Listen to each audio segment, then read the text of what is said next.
अकबर के राज्य में एक दिन पूरी तरह से खजाना खाली हो गया। उस बुरे वक्त में अकबर किसको बोलता? तो उसने अपने बीरबल को बुलाया। तो बीरबल से बोला उसने, भाई खजाना पूरा खाली हो गया है, अब क्या करना चाहिए? तो बीरबल ने बोला, साहब हमारे राज्य में एक व्यापारी है जो इस वक्त हमारी मदद कर सकता है। तो अकबर ने कहा, बुलाओ उसको। जब उसको बुलाया, वो व्यापारी आया, तो अकबर ने उससे कहा कि भाई कुछ मदद कर सकते हो? उसने कहा, हाँ साहब, क्यों नहीं। तो उसके पास जो उस वक्त का जितना पैसा था, माल दौलत थी, वो उसके सामने रख दिया। भाई बोला, लो। तो जब अकबर ने ये देखा तो अकबर हैरान रह गया। अकबर ने उससे पूछा, भाई आपके पास इतना कहाँ से आया? उसने कहा, साहब कुछ नहीं, मैं टैक्स चोरी करना जानता हूँ। ठीक है, कैसे कैसे चोरी होता है टैक्स? मैंने आप ही के जितने टैक्स थे उन्हीं में से थोड़ा थोड़ा करके चुराया है। अकबर का दिमाग ख़राब हुआ। तो अकबर ने उसी वक्त उसकी नौकरी अस्तबल में लगवा दी। भाई घोड़ों के अस्तबल में लगवा दे। तो पीछे से जो उसने माल दिया था वो 6 माह तक चला। 6 माह के बाद फिर से ख़त्म हो गया।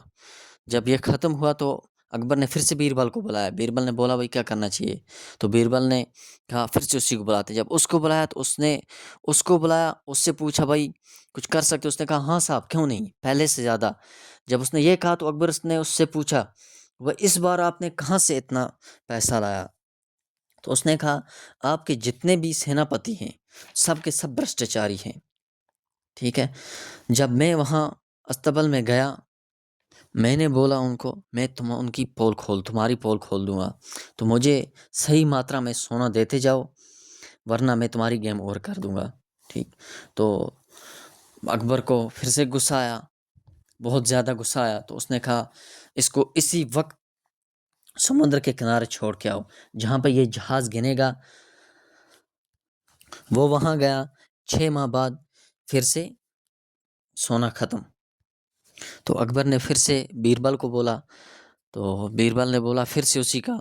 तो अकबर ने बोला, बुलाओ भाई। तो जब वो व्यापारी आया तो उससे पूछा, कुछ मदद कर सकते हो? उसने कहा, हाँ साहब, पहले से डबल, यानी कि पहले जो दिया था उसका डबल उसने वहाँ पे दिया जहाँ पे घोड़ों के अस्तबल में उसने नौकरी करने छोड़ा था। अब बोला उसका डबल। तो बादशाह ने फिर से पूछा, भाई इतना आपके पास